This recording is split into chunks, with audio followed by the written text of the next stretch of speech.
Hey guys, Scripts, making another YouTube video.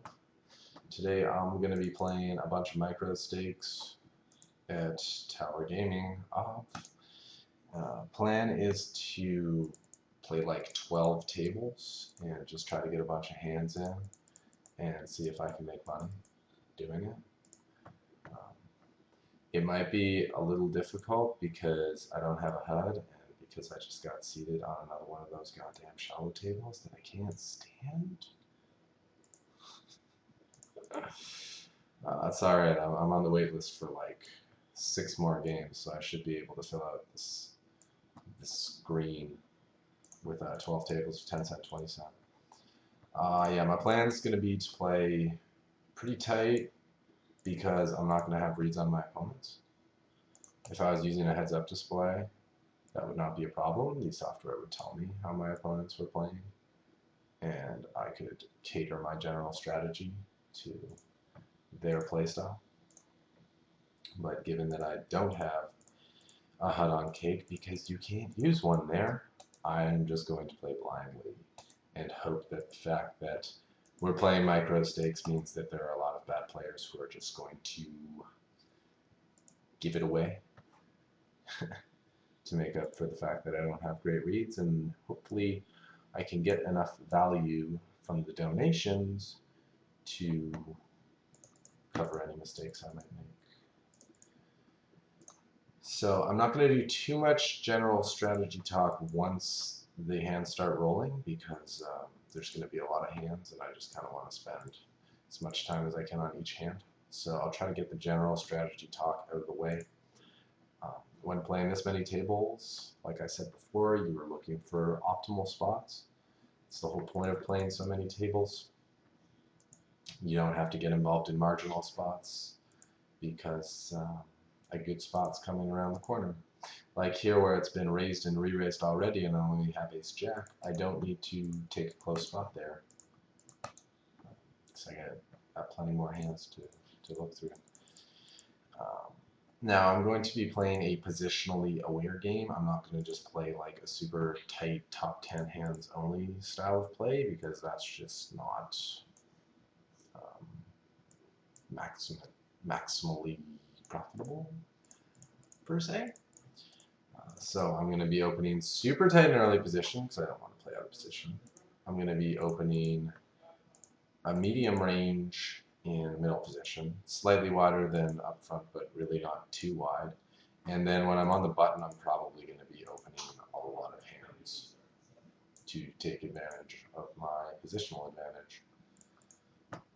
8-9 for a min raise. The hand's got some flopability, so I'm going to call and see the flop and then decide what to do. Pocket fives, I got re-raised. The guy doesn't really have enough money behind for me to be getting my implied odds, so I'm just going to fold that one. I do have a gut shot, but again, implied odds not high enough, so I'm going to fold the gut shot. King 4 suited, don't like the fact that I got re-raised. I think it's probably okay to just fold there. But when they re-raise the minimum, they often have aces. So if you can flop 2 pair, then like that's pretty cool. You can get a bunch of money, but how often does that really happen? Not that often. Flopped middle pair 7-8. There's a lot of draws out there, so there's a decent possibility he might check raise me. So instead of betting and risking getting check raised and forced to play a big pot with second pair, which I don't want to do, I'm just going to check back, keep the pot small so that I can call down his bets and make it showdown for a cheaper price. Not to say that I'm definitely going to be good, but it's worth a shot. Ace is a good barrel card, scare card for this guy to bet. So he's going to be betting the ace with almost whatever he has, so I'm going to raise to try to scare him off the ace. Check back, and we get value from a 6. If we bet the flop, we might just fold the 6. We might have got less value. He might have called. We get about the same value. But we made it easier to make it to showdown, which is what you generally want to do with medium strength hands. You want to try to avoid big pots at all costs with medium strength hands. So my bluff makes it through. Awesome. I see that he has a big stack, 3 times the starting buy-in, which means he's probably a regular, and he's also playing on multiple tables. So given that, I think he's someone who's going to know how to fold a decent hand when he gets the signs, the warning signs that he might be beat. So that's why I tried to pull that bluff on him. Whereas if it was a bad player, I definitely would not try to pull a bluff on him. I'm going to defend with the ace-9 suited because it's a pretty good hand. I think if I had something like ace-7 or lower, I might just fold to the raise.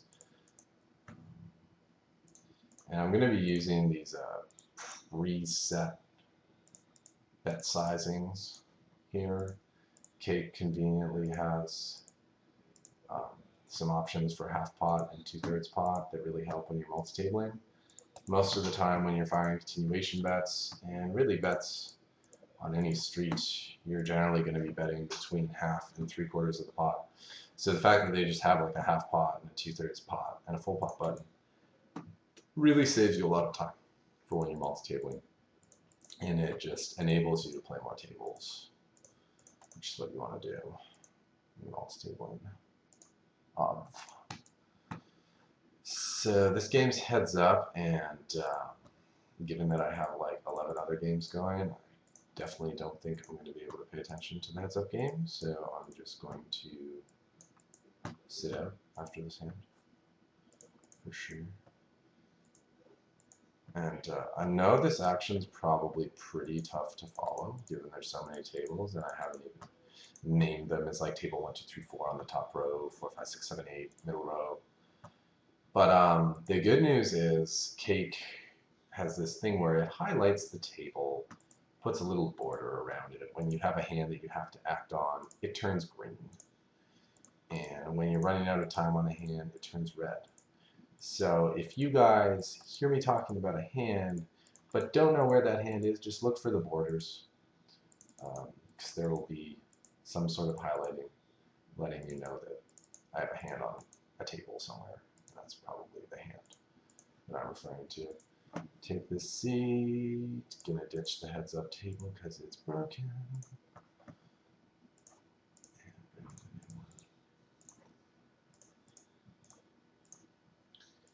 If you guys have not figured it out yet, multi-tabling can be hard.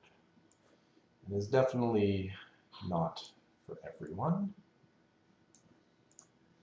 although everyone, for the most part, who's seen it tries to do it.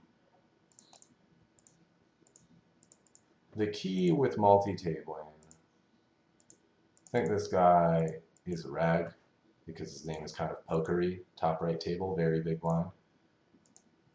And if he's a regular, he knows that he should be opening the button with a wide range of hands, which means when I re-raise him, most of the time he's going to have to fold. So that's why I re-raised him with the 6-7. Again, it's all player dependent though. If that was a bad player who I know isn't going to fold, I probably don't want to put in more money with 7 high out of position. So yeah, multi-tabling, the general rule is it's okay to play as many tables as you can comfortably pay attention to. This is why heads-up display software is very helpful. I have one pair, even though it's top pair, but it got raised by this guy. And until I see like a showdown or that he's raising me all the time, I'm going to respect his raises. Yeah, so you want to play as many tables as you can pay attention to, and a heads-up display helps that because it gives you statistics on how people are playing and allows you to analyze the play more easily. Because if you don't have a heads-up display, to really know what's going on, you probably only want to play 1 or 2 tables. Like even Patrick Antonius has difficulty playing more than 3 tables, and he is one of the most elite poker players in the world. So if one of the best can only play 3, and I feel like Phil Ivey's the same, 3 or 4, then there's nothing wrong with, you know, capping out at that many tables. Since your job is to gather information on your opponents, you don't want to be loading up so many tables that you can't pay attention to what's going on. Re-raise, eh? Okay.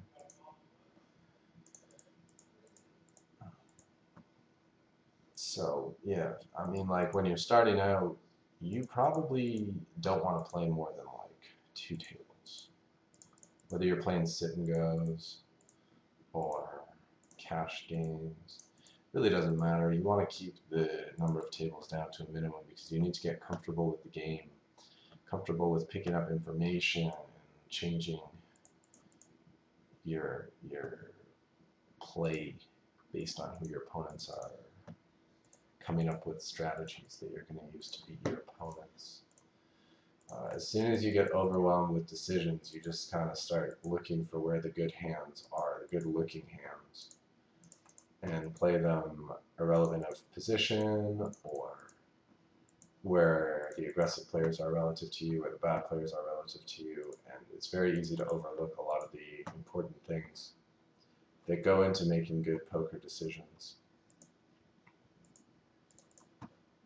when playing so many tables. So,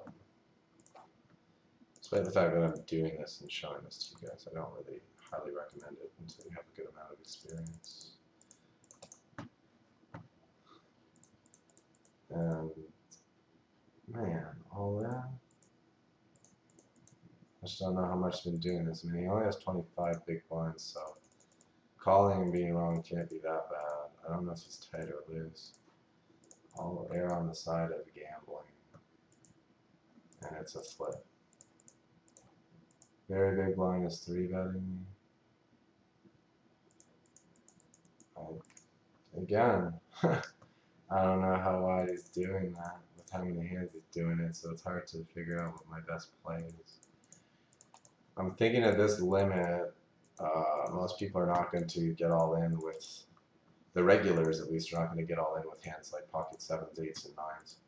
So it doesn't really make sense for me to re-raise these 10s and try to get them all in. Even though in one of my other videos, you will see that I do that because I'm playing against a different player with different tendencies.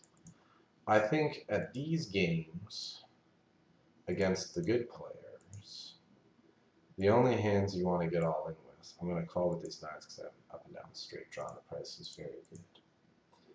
This guy I'm just going to put all in because he only has 20 bigs. The hands you would be willing to get all in pre-flop with are like ace, king, queens, kings, aces. And I think you need to be very careful with hands like ace, queen, jacks, 10s, 9s.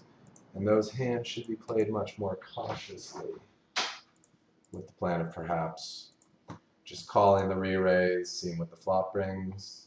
Here I got a full top pair on the bottom left table because the board got real nasty. And when people bet the full pot like this guy did, they generally have the hand that they're representing. Should be a straight player. Yeah, I mean, he's got so few chips. I feel like this guy could be doing this with like any 2 Broadway cards because he only has 20 big blinds.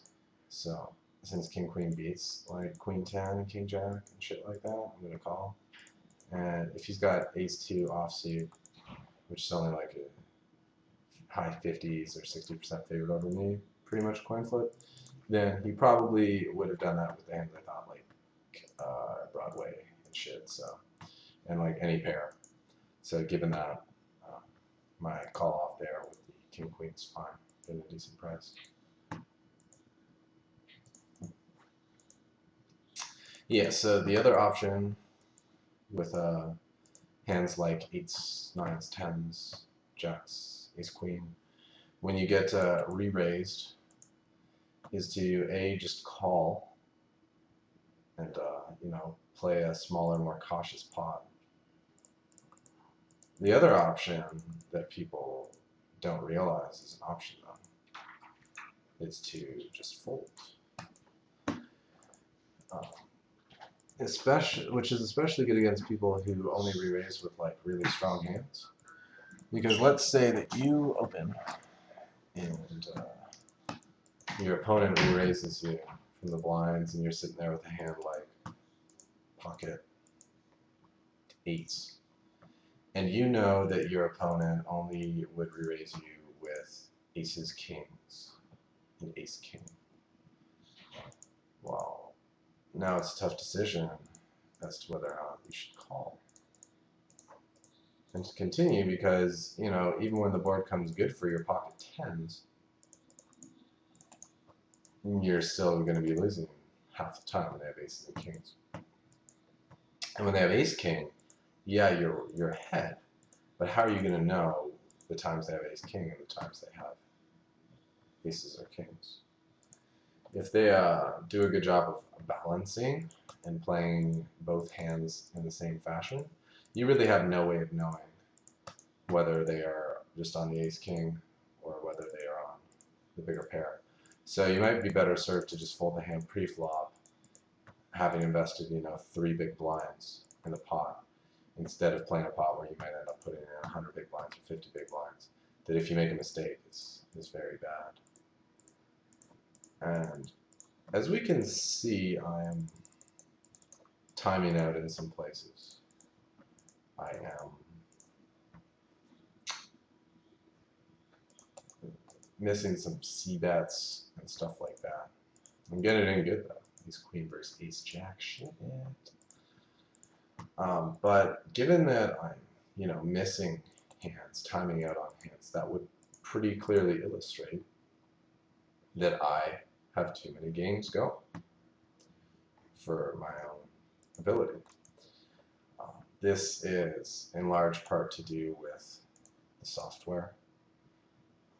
I am not all that comfortable on the Cake poker software yet, the tower gaming software, because I just started playing here kind of, I guess, December, and it's different than the other sites I've played on, obviously, and it just takes some getting used to.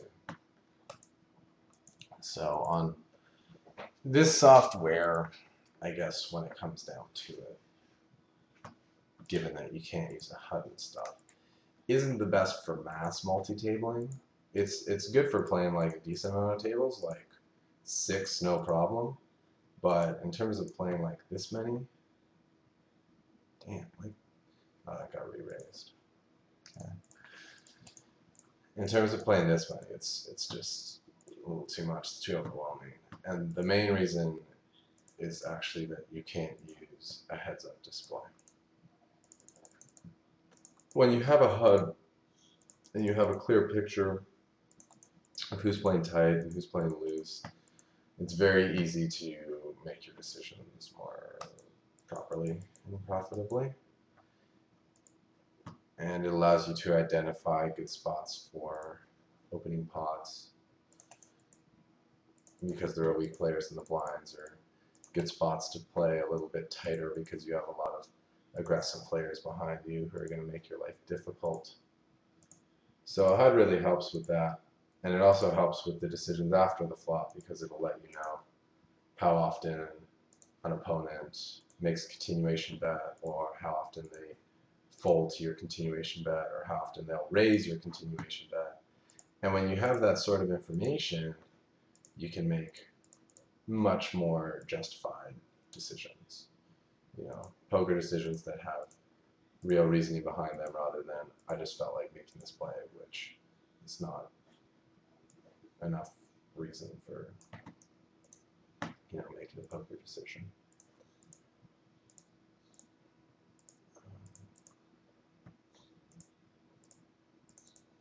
Now that being said, Cake, Tower, and like, are these speed tables? I don't know. Another reason that it's not great for playing this many tables is the fact that you don't get a time bank. A time bank allows you to dwell on a tough decision and take some extra time to figure it out, you know? You can have a total of, I think some of the other sites offer you like 60 seconds total that you can use while you're on that particular cash table. And you only get 60 seconds on that table, and maybe every hour you get an extra 10 seconds. But that 60 seconds is very useful because normally you don't need it. Normally you can make your decisions like most people do online in like 10 to 15 seconds. Just gonna check call down the whole way here. Man, spin check down and now he's stopping.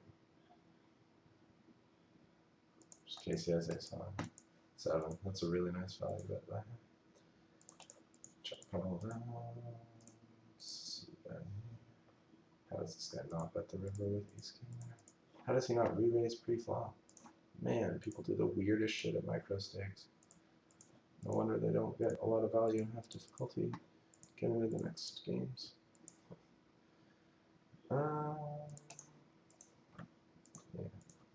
So time bank is something that's very useful. So what does that all mean? What does that all mean? That means, well, if you want to multi-table, like more than 6 or 8 games, then you would have to look towards another software. I believe that for multi-tabling, there are 3 good sites for multi-tabling. And it all depends on how you like to set up your tables.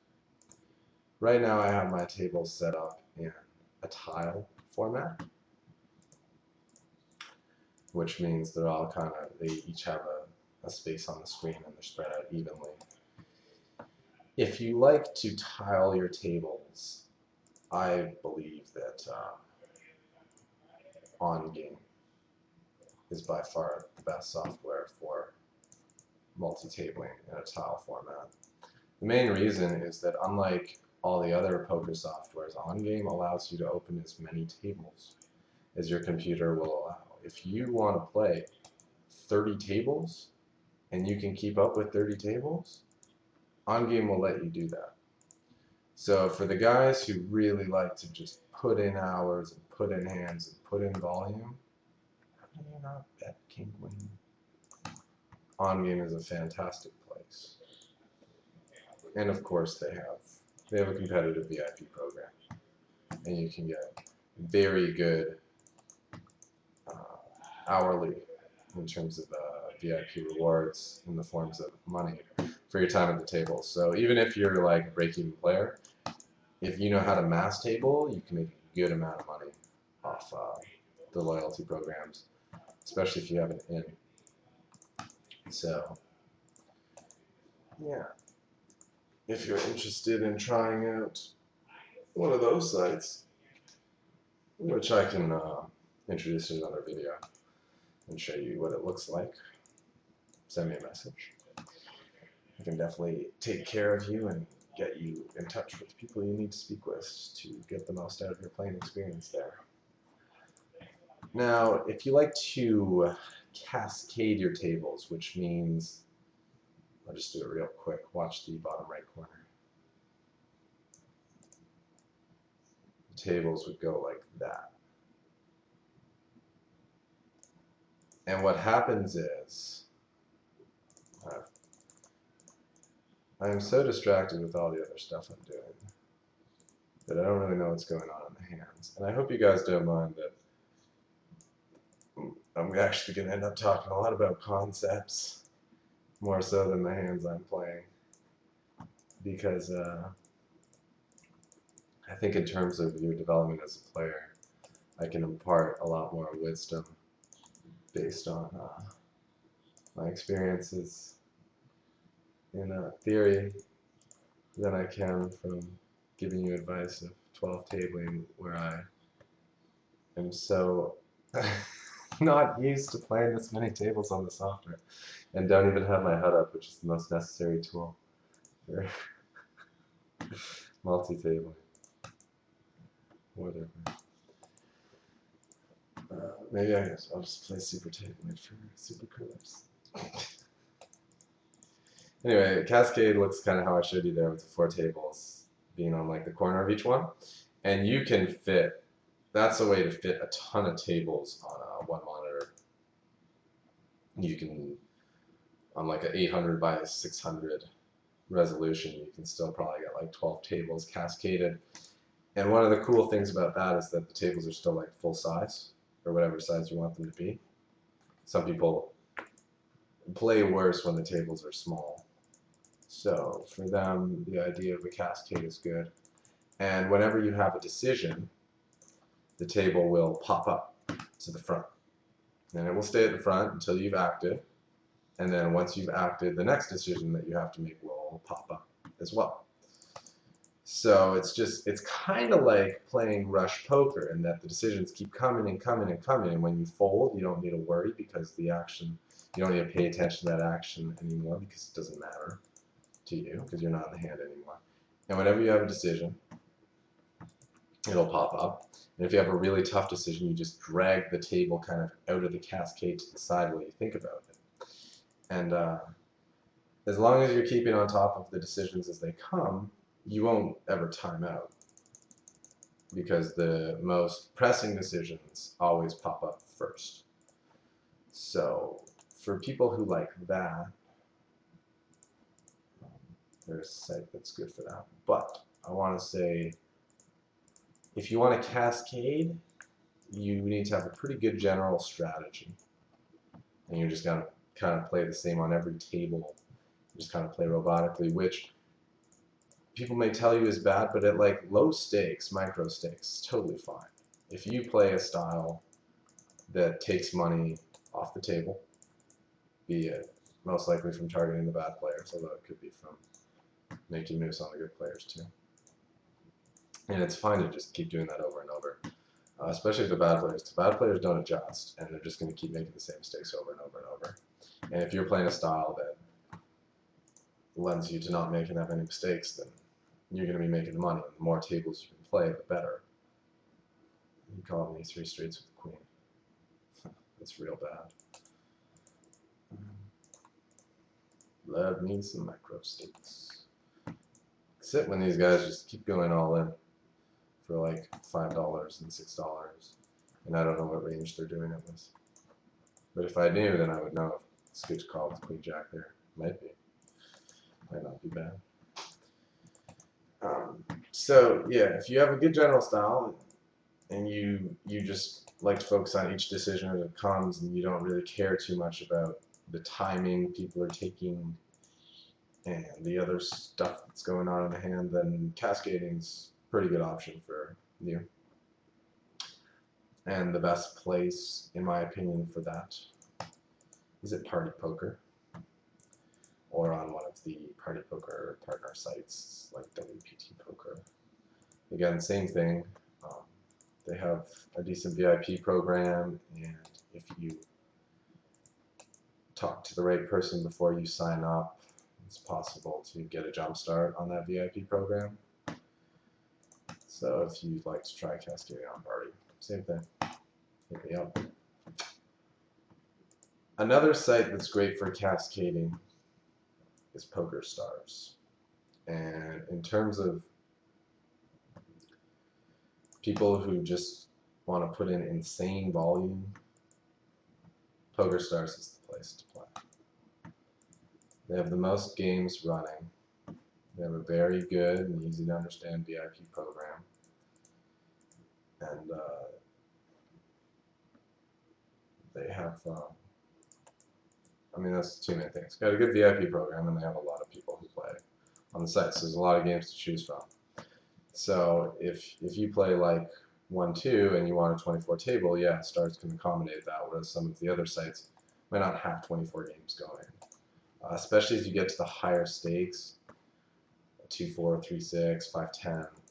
Stars really has by far the most games, and is where you should play if you want a mass table, high stakes. But when you're playing micros, I think if you can find a software that you're comfortable with, that's not PokerStars, it's definitely worth checking out, because PokerStars has the biggest player pool, but it also is where most of the best poker players play. So the games are a fair bit more competitive than they are on smaller sites. Like the games on Cake here are just so easy. The players are so bad. but you can't 24 table here. You can't. It's hearts 12 table here, so for some people it doesn't work. So on stars, they have this thing called the stack, which is like a cascade, except all the tables are just right on top of each other, and it's really just exactly like playing rush poker.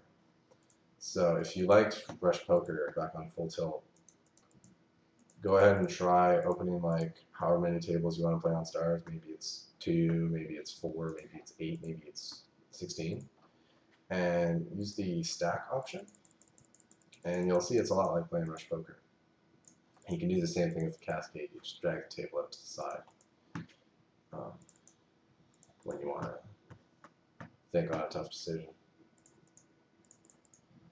But yeah, the perks of Star software is that it's the easiest to use, it's the smoothest, it's the most friendly, advanced, really just like easy to use.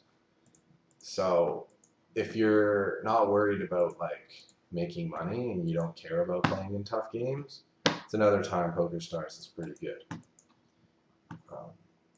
They also have the most tournaments. So if you like to play like big field tournaments, kind of like the lottery, you can turn like $10 into 20,000 or $1 into like 2,000. PokerStars is fantastic for that. So if you're already good, Stars is a good place to play. Or if you just want easy to use software, Stars is a good place to play. But if you want to make money, I would generally stay away from PokerStars, at least in your developing stages as a poker player. It's much easier to enjoy the poker experience when you're winning, and to be motivated to continue to put in time to learn and stuff like that when you're making money. And it's much easier to make money when you're playing against weak players. I don't know what you got, but I don't know. You got nothing. Nothing. He donk bet. Donk bets are always weak. I told you guys in the last video, I'll tell you guys again, donk bets are weak. Don't raise, just call. Let them bluff it off. Yeah, if you want to make money, it's a lot easier to play against bad players. Just letting them win with king high, so bad by me. Really thought he'd have a pair. Yeah, I should have 40 cents. Yeah, so playing against weak players, it's easier to make money, and it's more fun.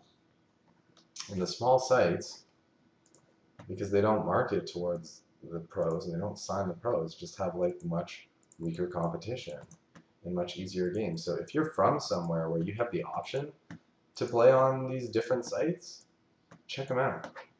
And I'll happily put together a list of like what I consider the juiciest poker sites. If anyone's interested in that, I'd be happy to, for my own sake, to have that sort of information prepared too. Wouldn't be such a bad thing. But like sites like Cake, it's so easy. Generally, like the smaller the site, the easier the games. But also, eventually, the site's so small that they don't offer the games that you need. So you need to find a site that has whatever games you need, whether it's sit and goes, short-handed cash games, long-handed cash games. And then find which one's the softest. Ask friends who play. Ask me. I'm here to be a resource. I'm happy to help you guys out.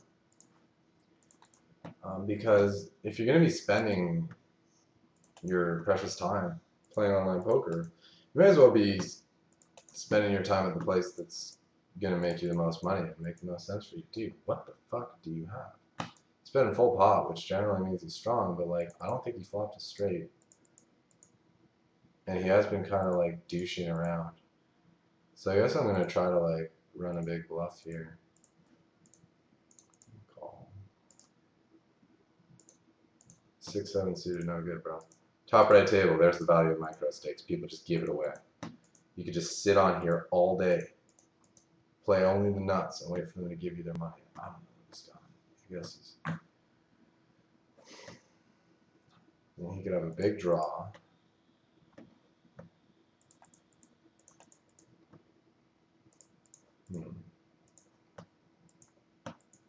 I wish I had a time bank here so I could make a decision. Big draw, top 2 pair. I don't think he leads like that with the flop straight. Oh, so fucking sick. He turned the 8. River shit.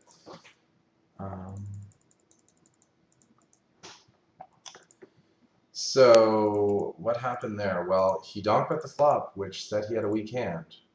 In the case where I have a hand that's good, but not like so good that I want to trap, like I had there, mid pair, maybe I should just race him on the flop and knock him out of the pot. Wow, you flopped quads? Cool fucking story, bro. Take the money. You deserve it. You gotta keep the economy going by passing the money around sometimes. So maybe I should have raised to just knock him out. Instead, I let him hit a nasty card. But he did something on the turn that made me think for a second he might have a stronger hand. This is where some conflicting information came in. Yeah, he let out again, but he let out for full pot. And like I said earlier, usually when people bet full pot, they tend to have it. Unless that's the only move they do. They only ever bet full pot. Then they might be bluffing. But that's when I started thinking maybe he could have it. But I saw I had a lot of equity against all the hands that I thought he could have. Because I just didn't think he would ever do that with a straight. And against anything else, even as trips, I got the 2 outs for the boat. Or for the trips. Which kind of makes me vote. Man, I lose train of thought with this much action going on.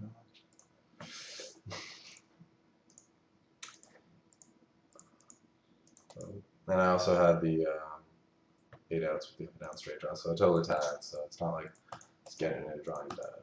I just happened to hit the out that looked the sickest. So yeah, soft sights, good to play on. People give it away. They put all in with 6-7 suited. They put it in with jacks in a spot where I'm only going to be putting in with queens, kings, aces, and ace kings. So jacks isn't the best thing. They defend their blind with 8 deuce. They just do dumb stuff.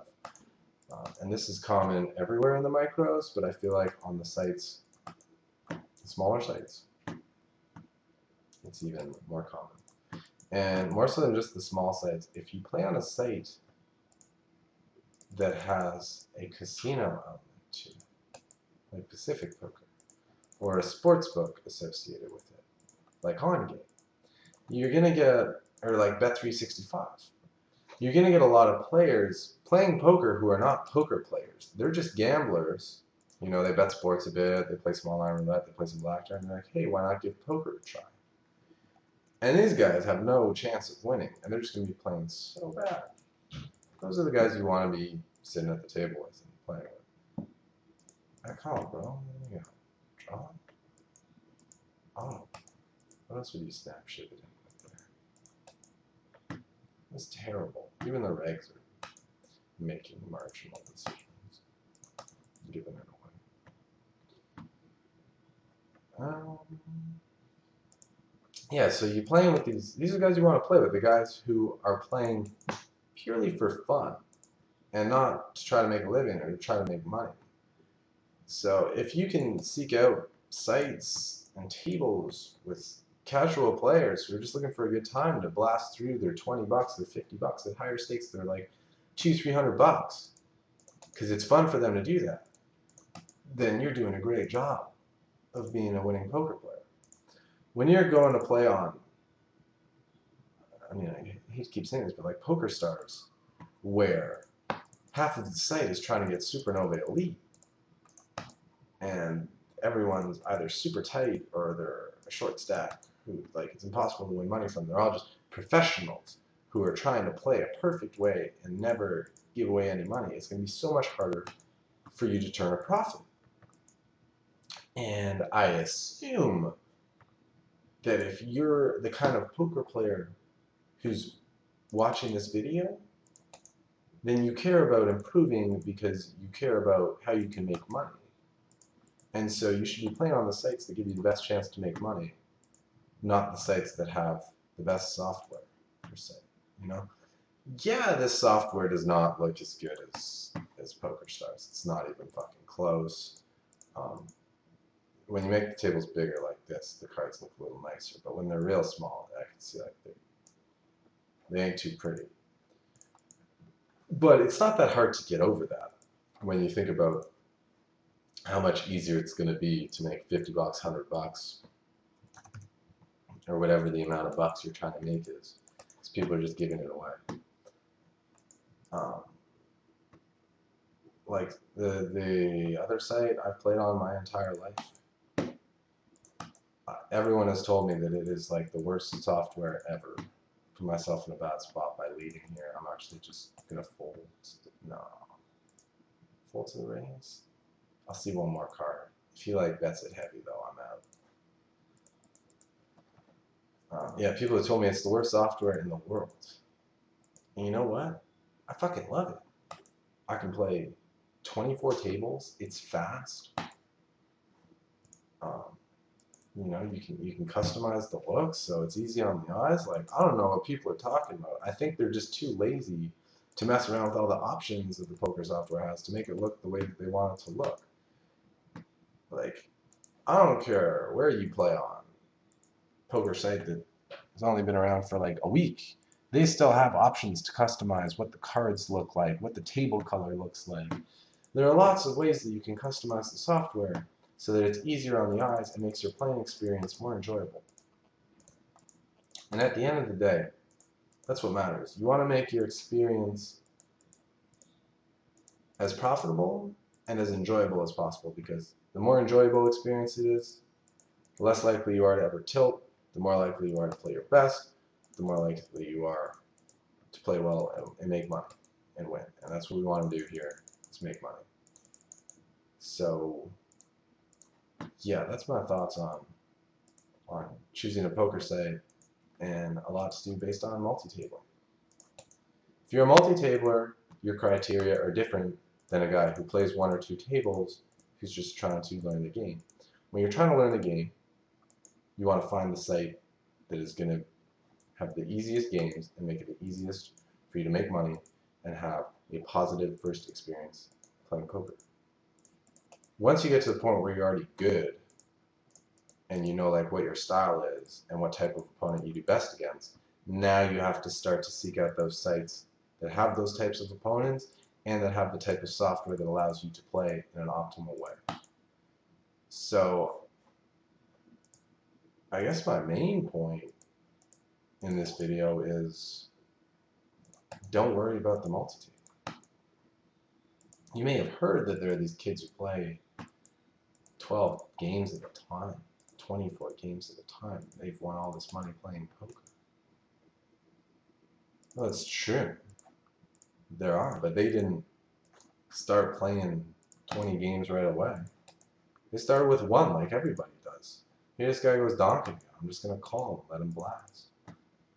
He may have turned it straight, so now I might not be able to raise unless the blind comes. But I'm not folding. I'm just going to call down. Get the most from his bluffs, lose the least to his made hands. Aces. What the fuck are you doing, dude? Re-raise pre-flop. Oh shit, was I in the big blind? Yeah. Anyway, those guys who made a bunch playing poker, they started with 1 table like everyone else did. They got good at playing 1 table. Then once they were comfortable, they added the 2nd table. Once they were comfortable with that, they added the 3rd table. Then they added the 4th. It's a slow process. Don't rush into it. Do whatever makes you feel comfortable. As soon as you start to feel uncomfortable, stop. Take a step back. Evaluate why you're feeling uncomfortable and eliminate whatever it is that's making you feel uncomfortable. Are you playing too high? Drop down. Are you playing too many tables? Play less tables. You playing on a software that just tilts the shit out of you? Find a different software. What's it going to take you?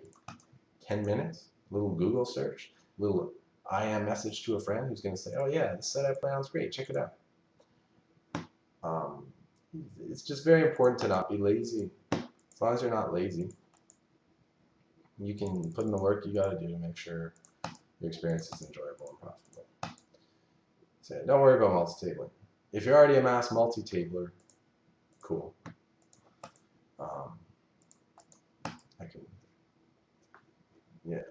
I can understand that. I play a bunch of tables, but don't worry about it. I've shown you guys in this video what multi-tabling looks like, how overwhelming it is even to play 12 tables, how hard it is to keep track of everything, easy it is to time out. Like, it's not easy. You gotta train yourself to do it. If I was playing on my most comfortable software, I can play 20 games no problem. And maybe for the next video, that's what I'll do. But,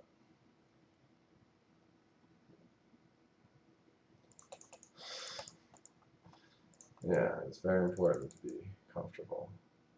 I just can't play as many tables on this software. So I wouldn't encourage you to try it either.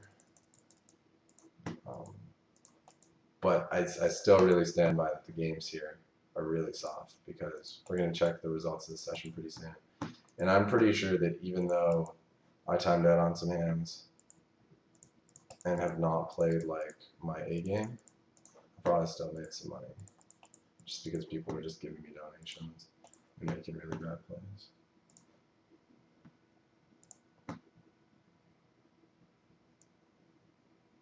Wow.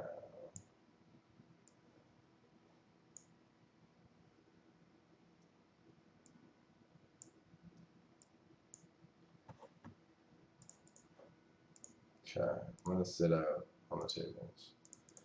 You guys, we're coming up on an hour again. And although you guys said go ahead and make longer videos, I feel like to do a long video, we need to have a specific theme we're discussing, and I need to be playing fewer tables so that I can keep on top of my thought process a little more and be less kind of all over the map here. So, sorry this one's going to be cut a little short, but it's kind of for your guys' own benefit. I feel that there is some good insight I've been giving, but the same way I'm playing my like B or C game on the table, I'm also giving my B or C insight. And if you guys are going to watch me for like 2 hours straight, I would feel terrible to give you anything less than my A+. So that's why I'm going to call it now. Turn off auto post. Anyway, Tower Gaming, not the best site for multi-tabling. For like mass multi-tabling. Most of you guys watching this video don't even play more than like 4 tables anyway. Most of you probably play like 1, 2, or 3. So this is irrelevant anyway. For that, 1, 2, or 3 tables, Tower Gaming is great for multi-tabling. It's just not great for mass multi-tabling. I think these games are by far the softest I've seen at Microstakes. I have a lot of friends who play on PokerStars, On Game, iPoker, Microgaming, Merge, Prima, you name it. I have friends that play everywhere, and I really feel that these games are some of the softest ones out there for Microstakes. Also, Tower Gaming has good rakeback, which you may or may not be familiar with. But it's just basically the loyalty program for straight dollars. Like on Stars you get points and you can buy clothes and like TVs and stuff. On Tower you just get straight cash at a similar rate. I think for Microstakes you get a better rate. So when you're building up a bankroll, it's a pretty good place to play. So over this session, which was 45 minutes or an hour, I believe, I won $47. Oh no, 46.60. But I ran really good. My EV was only $3. Still positive though, which is good for timing out that much and being so distracted. What's crazy is I managed to get in almost 1,000 hands in under an hour, which was good for $11 rake. Now, based on my rake back, that means I'm going to get $4. And that's just $4 may not sound like much, but then think if I played for 4 hours, and if I played for 6 days on the week for the weekend, then I'd be getting an extra $96, $100, $100 a week just for playing and breaking even. Not bad. That's not even to mention, like, you know, if I'm playing fewer tables, I'm probably going to win more. Or if I'm playing higher stakes, I can probably win at about the same rate, because the players don't get that much better until you get significantly higher up. But I will rake a lot more, which means I'll make a lot more rake back. So that's the real value to mass multi-tabling, is that you can make a lot in rake back or off the loyalty programs, despite just being a break-even or slight winning player.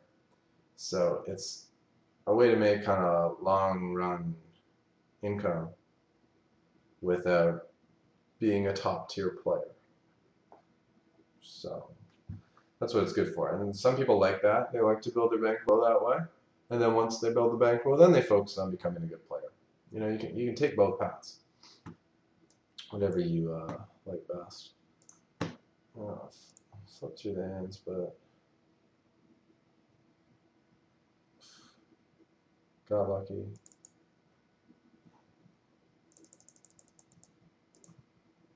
Whatever. And held there. Played looser than the other session too, which is not very good when you're playing that many tables. Generally, the more tables you play, the tighter you should end up playing. Yeah, I'll just check. Nah, whatever. We don't need to check anymore. Point is, I made money. I made rake back, and I definitely didn't even bring my A game to the table. So I showed you it's not that hard. But multi-tabling is something that takes a lot of practice to get used to, and don't try to rush into it. Now, on a quick close, for any of you out there who are capable of mass multi-tabling and are interested in trying a different site for mass multi-tabling, or looking to get more value out of your loyalty program or rakeback offer, send me a message. Tell me a bit about yourself, where you play, what limits, how many tables, and I will see if I can get you guys hooked up with some of my friends and get you all taken care of. This has been Grips. Hope you enjoyed the video. Please leave me your comments, and I'll get back to them as soon as I can.